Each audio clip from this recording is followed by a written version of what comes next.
Olá, vamos dar continuidade hoje à discussão do capítulo 24 do Capital, o capítulo que tem por título a assim chamada acumulação primitiva.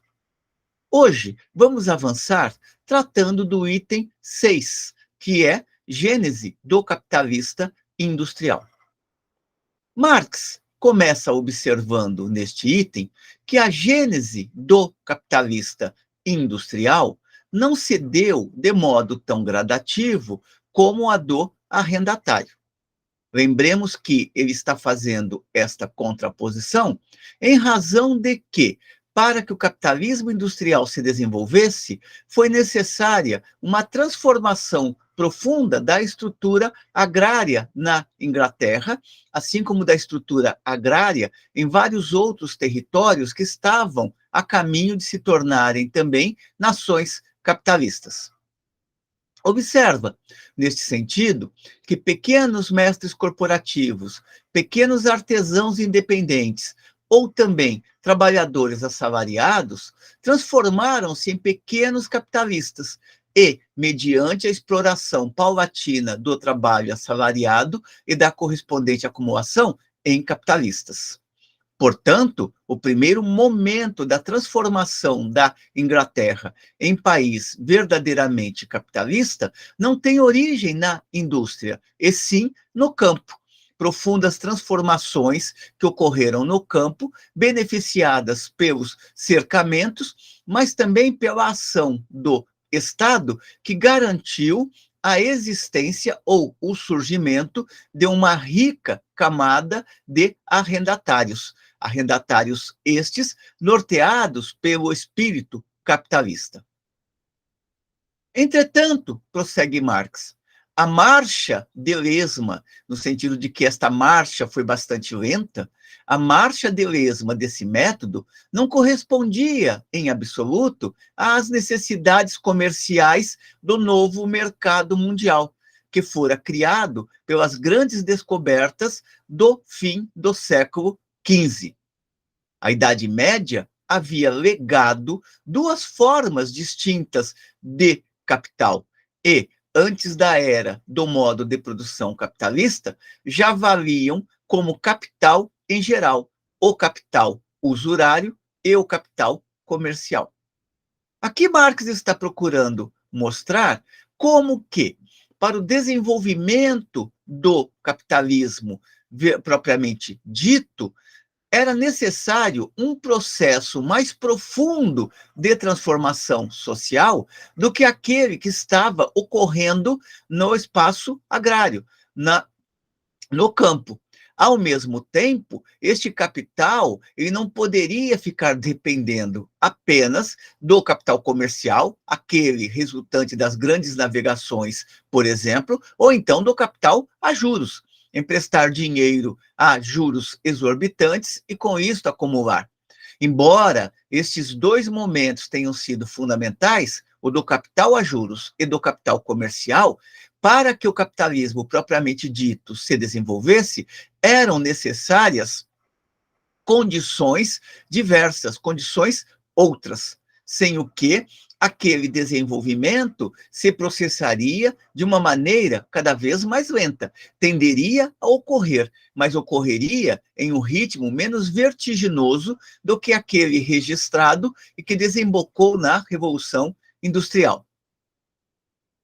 Nesse sentido, para a instauração do modo de produção capitalista propriamente dito, estas formas de capital eram insuficientes.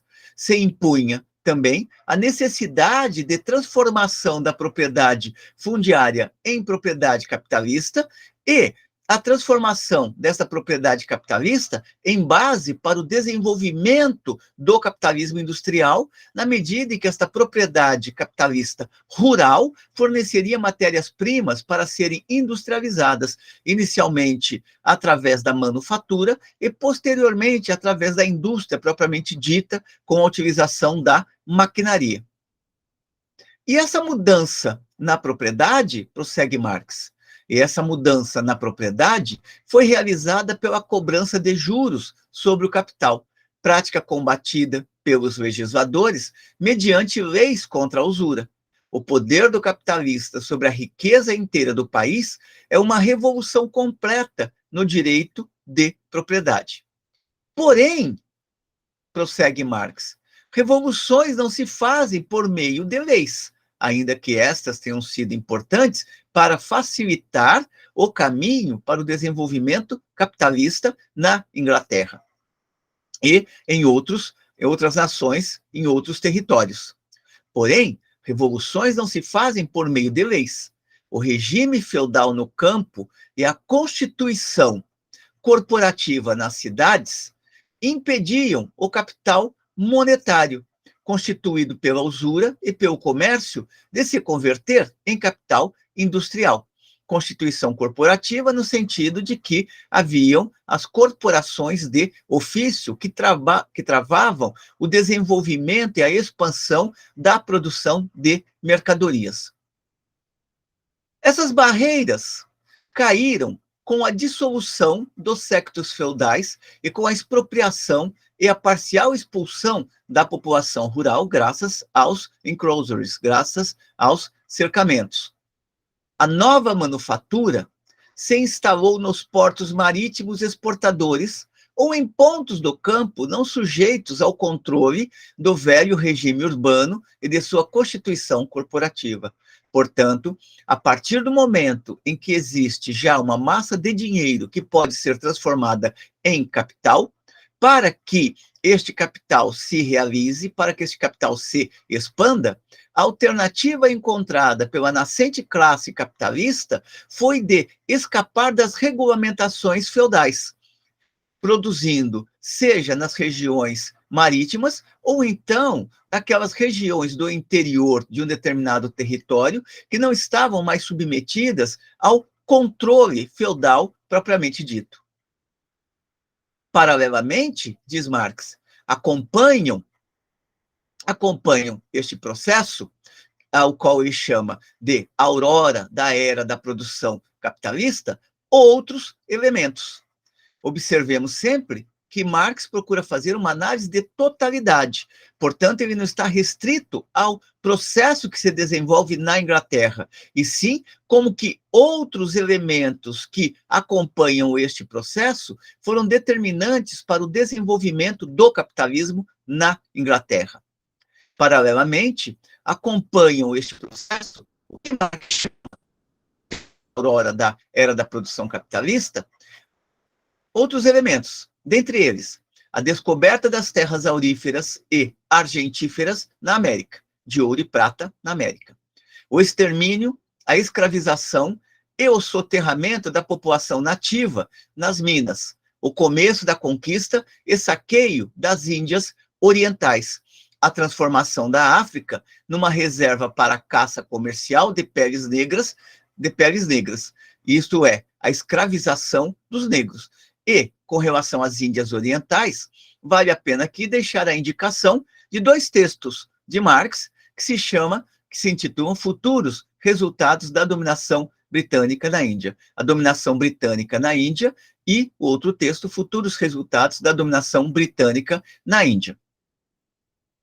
Esses processos aparentemente idílicos constituem momentos fundamentais da acumulação primitiva.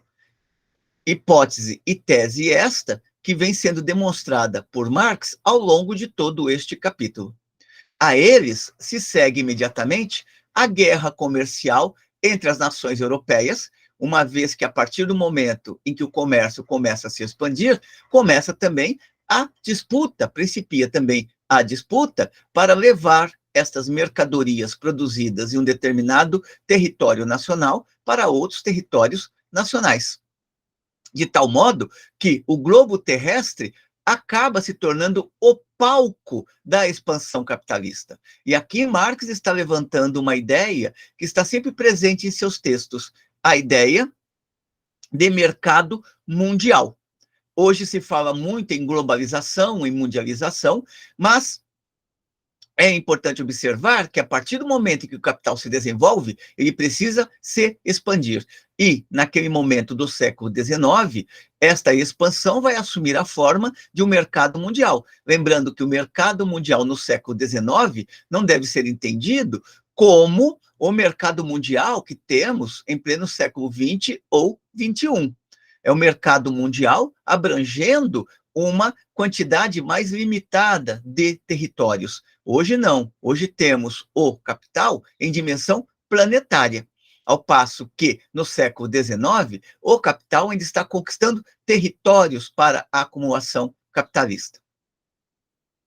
Assim, fazem parte deste processo, do qual os diferentes momentos da acumulação primitiva repartem-se principalmente entre Espanha, Portugal, Holanda, França e Inglaterra, a constituição do sistema colonial, bem como da dívida pública e o moderno sistema tributário e protecionista.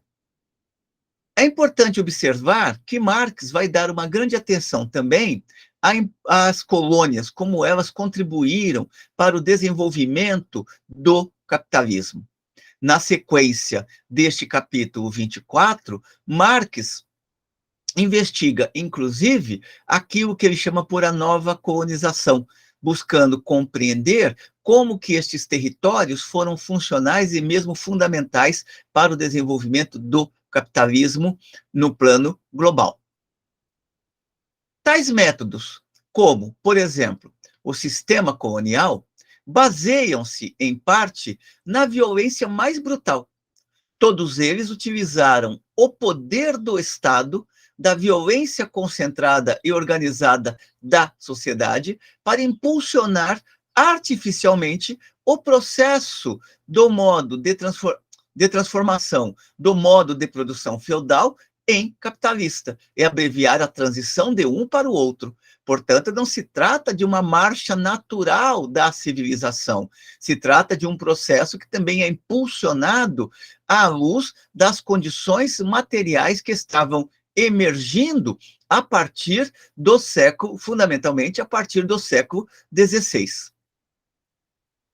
Nesse sentido, a violência, frequentemente condenada pelo discurso burguês, teve um papel fundamental, que foi a de atuar como parteira da nova sociedade que buscava solapar as bases da combalida sociedade feudal. Ao longo da história, é possível se considerar que a violência desempenhou o papel de potência econômica, de força econômica, diz Marx. Este é um outro ponto que vai acompanhar também a reflexão marxiana e engelsiana, tentar compreender a violência não na sua dimensão exclusiva de força bruta, mas também a violência como força econômica.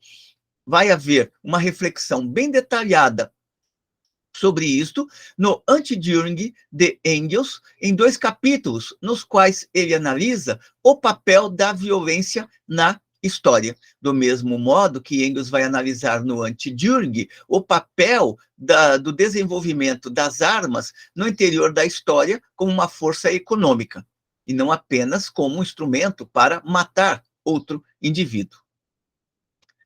Resgatando relatórios da época, Marx assinala os métodos violentos através dos quais o nascente capital procurava deixar suas marcas nos territórios fora da Europa. Cita, com particular interesse, os métodos utilizados pela dominação britânica nas Índias e no México. E, além disto, destaca o tratamento dispensado aos nativos, o qual era, naturalmente, o mais terrível nas plantações destinadas exclusivamente à exportação, reproduzindo-se, assim, pela violência, procedimentos largamente utilizados na metrópole. Marx está, com isso, acentuando mais uma vez que, onde quer que o capital busque se desenvolver, ele não se priva necessariamente dos métodos violentos. No nascimento da democracia, da chamada democracia burguesa, está também o germe da violência, como demonstra o estudo de Barrington Moore Jr., As Origens Sociais da Ditadura e da Democracia, livro este, o qual já tivemos oportunidade de nos referenciar em vídeos anteriores. É com ironia que Marx observa que tampouco nas colônias propriamente dita se desmentia o caráter cristão da acumulação primitiva. Como exemplo, cita o fato de que os austeros e virtuosos protestantes, os puritanos da Nova Inglaterra, estabeleceram em 1703, por decisão da sua Assembleia, um prêmio de 40 libras para cada escalpo indígena e cada pele vermelha capturado. Escalpo é quando você corta, vamos dizer assim, uma parte da cabeça do indivíduo, tal, e pega o cabelo e uma parte do couro cabeludo. Em 1720, um prêmio de 100 libras para cada escalpo. Em 1744, depois de Massachusetts Bay ter declarado certa tribo como rebelde, os seguintes preços: 100 libras da nova moeda para o escalpo masculino a partir de 12 anos de idade, 105 libras para prisioneiros masculinos, 50 libras para escalpos de mulheres e crianças capturadas e 50 libras para as mulheres, como já citamos, para mulheres e crianças que fossem mortas. Notem que ninguém escapava a esta sina, independente de ser criança ou não, desde que se exterminassem os indígenas, isto era visto como uma atividade lucrativa. Daí é possível se visualizar a voracidade com a qual deve ter se desenvolvido um grupo de indivíduos que ganhavam a vida arrancando o couro cabeludo dos indígenas. O sistema colonial amadureceu o comércio e a navegação, constituindo, assim, alavancas poderosas da concentração de capital. Às manufaturas em ascensão, as colônias garantiram um mercado de escoamento e uma acumulação potenciada pelo monopólio do mercado, uma vez que cada território que adquirisse uma colônia tinha vazão para os produtos feitos na metrópole nestas colônias, uma vez que estas colônias eram obrigadas a consumir o produto daquela metrópole. Lembremos, por exemplo, que no caso brasileiro, a produção interna da cachaça era proibida para não concorrer com o vinho português. Os tesouros expoliados fora da Europa diretamente, mediante o saqueio, a escravização e o latrocínio, refluíam à metrópole e lá se transformavam em capital. A Holanda, primeiro país a desenvolver plenamente o sistema colonial, encontrava-se já em 1648 no ápice da sua grandeza comercial. Estava na posse quase exclusiva do comércio com as Índias Orientais e do tráfico entre o sudoeste e o nordeste europeu. Sua pesca, frotas e manufaturas sobrepujavam as de qualquer outro país, eram superiores às de qualquer outro país que estava no curso de transformar-se também em país capitalista. Contudo, diz Marx, em 1648, a massa do povo holandês já estava mais sobrecarregada de trabalho, mais empobrecida e brutalmente oprimida do que as massas populares do resto da Europa somadas. Aqui Marx está procurando mostrar que a acumulação de capitalista implica, ao mesmo tempo, o empobrecimento das grandes massas. A acumulação do capital não significa redistribuição de riqueza, e sim concentração de riqueza. Hoje se discute muito a questão da redistribuição de riqueza, mas não se pode perder de vista que a acumulação do capital, ela se torna muito maior.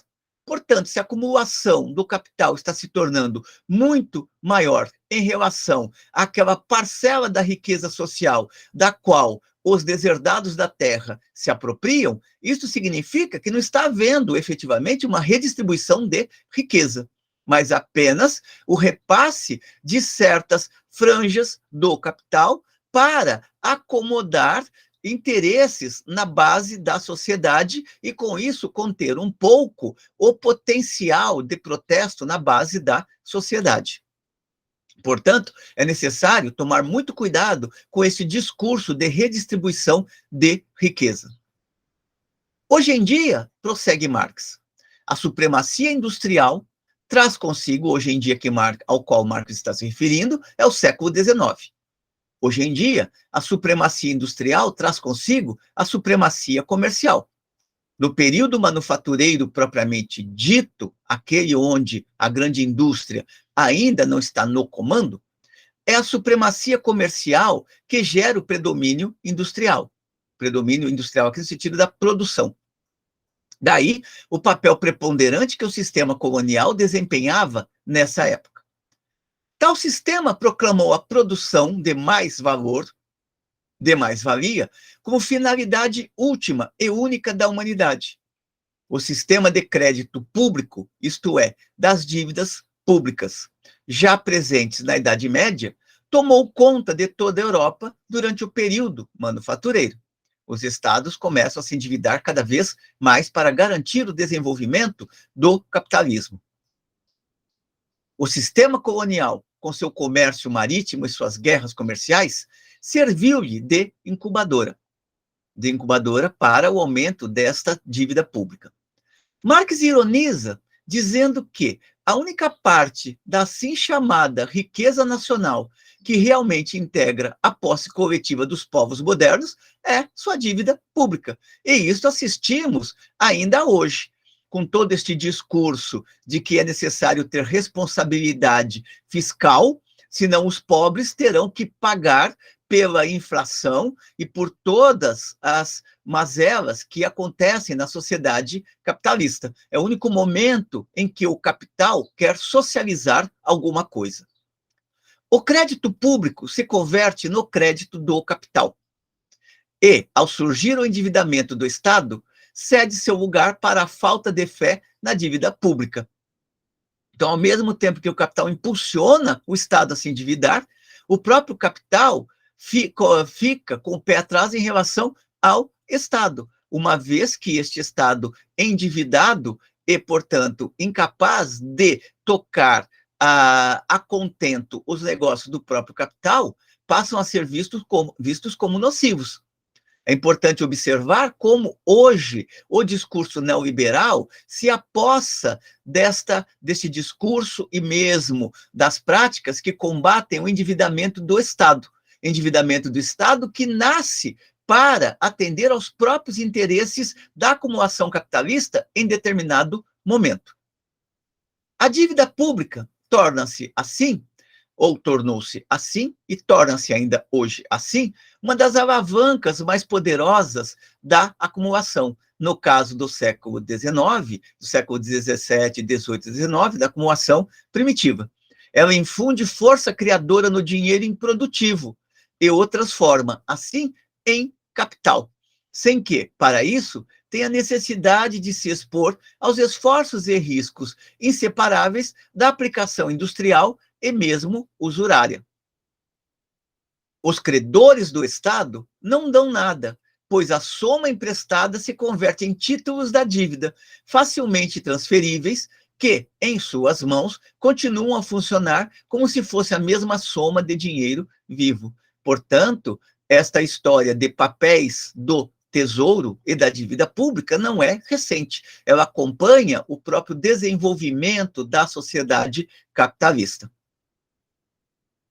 Sem levar em conta rentistas ociosos, assim criada, e a riqueza improvisada dos financistas que desempenham o papel de intermediários entre o governo e a nação, e abstraindo também os coletores de impostos, comerciantes e fabricantes privados, os quais uma boa parcela de cada empréstimo estatal serve como capital, a dívida pública impulsionou as sociedades por ações, o comércio com papéis negociáveis de todo tipo, a agiotagem, ou seja, o jogo da bolsa e a moderna bancocracia.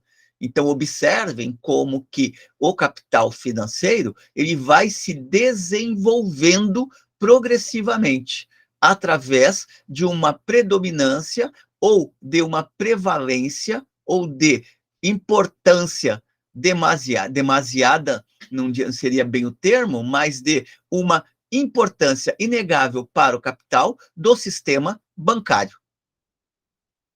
Desde seu nascimento, os grandes bancos, condecorados com títulos nacionais, não eram mais do que sociedades de especuladores privados que se colocavam sob a guarda dos governos e, graças aos privilégios recebidos, estavam em condições de emprestar-lhes dinheiro. O Estado garante a existência do banco e o banco vai emprestar dinheiro para o Estado sob a forma de juros, a fim de que o Estado, de posse desse dinheiro, reempreste aos capitalistas e estes realizem os seus negócios. Por isso, a acumulação da dívida pública não tem indicador mais infalível do que a alta sucessiva das ações destes bancos. Marx está indicando aqui que não são os pobres que geram a dívida pública, mas, pelo contrário, o endividamento no âmbito do Estado para atender prioritariamente às necessidades do próprio capital. Marx cita como exemplo do que ele vem discorrendo a criação do Banco da Inglaterra em 1694, que começou emprestando dinheiro a juros ao governo, ao mesmo tempo que o parlamento autorizava estes bancos a cunhar dinheiro com o mesmo capital, voltando a emprestá-lo ao público sob a forma de notas bancárias. Com essas notas, ele podia descontar letras, conceder empréstimos sobre mercadorias e adquirir metais preciosos.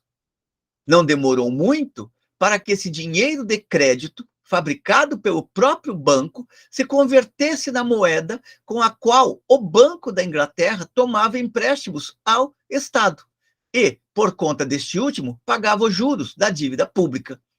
Portanto, os bancos, eles eram bancados pelo Estado, eram garantidos pelo Estado e acabavam financiando o Estado e conseguindo empréstimos favoráveis junto ao Estado e cobrando mesmo juros do Estado. Enquanto recebia, continuava como credor perpétuo da nação até o último tostão adiantado. E assim ele se tornou o receptáculo imprescindível dos tesouros metálicos do país e o centro de gravitação de todo o crédito comercial. Com as dívidas públicas, prossegue Marx, surgiu um sistema internacional de crédito, que frequentemente encobria uma das fontes da acumulação primitiva neste ou naquele povo. Como a dívida pública se respalda nas receitas estatais, que tem de cobrir necessariamente os juros e demais pagamentos anuais, o moderno sistema tributário acabou por se converter num complemento necessário do sistema de empréstimos públicos.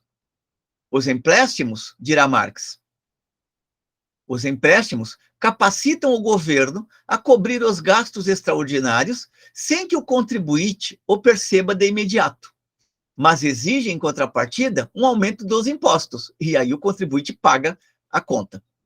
Por outro lado, o aumento de impostos causado pela acumulação de dívidas contraídas sucessivamente pelo âmbito estatal obriga o governo a recorrer sempre a novos empréstimos para cobrir os novos gastos extraordinários. Observem que o capital continua tendo a sua marcha tranquila e cai sobre as costas do aparato estatal o peso da dívida. E este aparato estatal não vai responsabilizar aos capitalistas ou cobrar a fatura aos capitalistas, e sim vai cobrar a fatura aquilo que abstratamente se chama de nação. E sabemos que esta fatura paga fundamentalmente pelos mais pobres. O regime fiscal moderno, cujo eixo é formado pelos impostos sobre os meios de subsistência mais imprescindíveis, e, portanto, pelo encarecimento destes meios, traz em si, portanto, o germe da progressão automática. Uma maneira de você cobrar dos pobres é embutindo imposto naqueles produtos de consumo diários destes próprios pobres.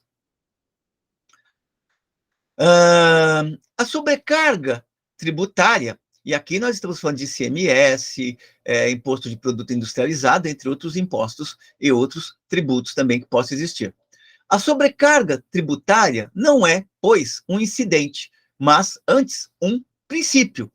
Portanto, cobrar imposto não é algo ocasional, e sim algo que norteia a ação do Estado para não ter que penalizar ao capital. Muito embora os capitalistas vivam chorando, dizendo que não aguentam mais pagar tantos impostos. Na verdade, quem paga fundamentalmente estes impostos é, em geral, o trabalhador, uma vez que é o que mais consome produtos básicos. A influência destrutiva que este sistema exerce sobre a situação dos trabalhadores assalariados importa-nos aqui, no entanto, menos que a violenta expropriação do camponês, do artesão, em suma, de todos os componentes da pequena classe média. Sua eficácia expropriadora é reforçada pelo sistema protecionista. A dívida pública e o sistema fiscal desempenham importante papel na capitalização da riqueza e na expropriação das massas. Prossegue Marx observando que o sistema protecionista foi um meio artificial de fabricar fabricantes, de expropriar trabalhadores independentes, de capitalizar os meios de produção e de subsistência nacionais, de abreviar violentamente a transição do modo de produção antigo para o moderno.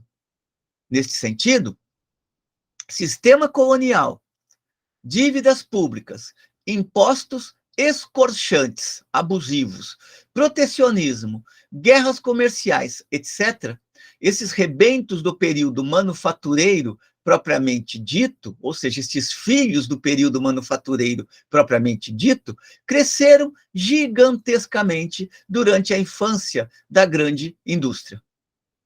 Portanto, ao lado dos horrores da expropriação da população rural, que se viu despojada de suas terras desde o último terço do século XV até o final do século XVIII, assistiu-se paralelamente à exploração brutal das crianças para alimentar a empresa manufatureira e sua transformação em empresa fabril. Marx vai, ao longo do Capital, dar uma grande atenção à infância, mostrando como que as crianças também foram aviltadas pelo processo de acumulação capitalista. É importante observar, neste sentido, as reflexões de Marx no capítulo no qual ele trata a respeito da jornada de trabalho.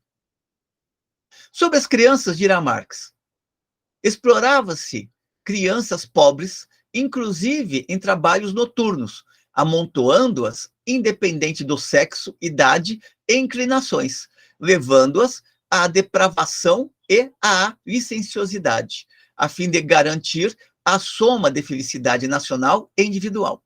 Depravação aqui, quando Marx fala de depravação moral, ele está procurando indicar como é que estas crianças eram levadas cada vez mais a condições subhumanas, como é que elas eram conduzidas à subnutrição, a problemas de visão e mesmo à perda daqueles parâmetros básicos que poderiam configurar o mínimo de uma dignidade humana.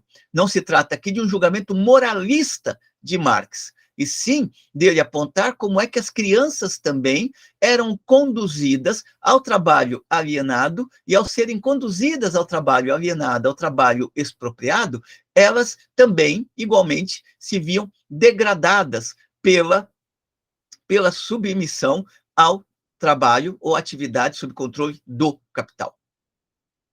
Não raras, prossegue Marx, não raras foram as situações de tortura acompanhadas de morte da criança por excesso de trabalho. Não poucas foram açoitadas, acorrentadas e torturadas com os maiores requintes de crueldade. Em muitos casos, foram esfomeadas até restar-lhes só pele e ossos, enquanto o chicote as mantinha no trabalho. Em alguns casos, foram mesmo levadas ao suicídio. Assim, os belos e românticos vales de Derbyshire, Nottinghamshire e Lancashire, ocultos ao olhar do público, converteram-se em lúgubres ermos de tortura e, com frequência, de assassinato.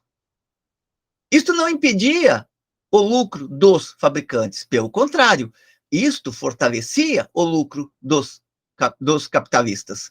Os lucros dos fabricantes eram enormes, mas isto só aguçava sua voracidade de lobisomem. Implementaram o trabalho noturno, depois de terem esgotado um grupo de operários pelo trabalho diurno. O grupo diurno ocupava as camas que o grupo noturno acabava de deixar e vice-versa.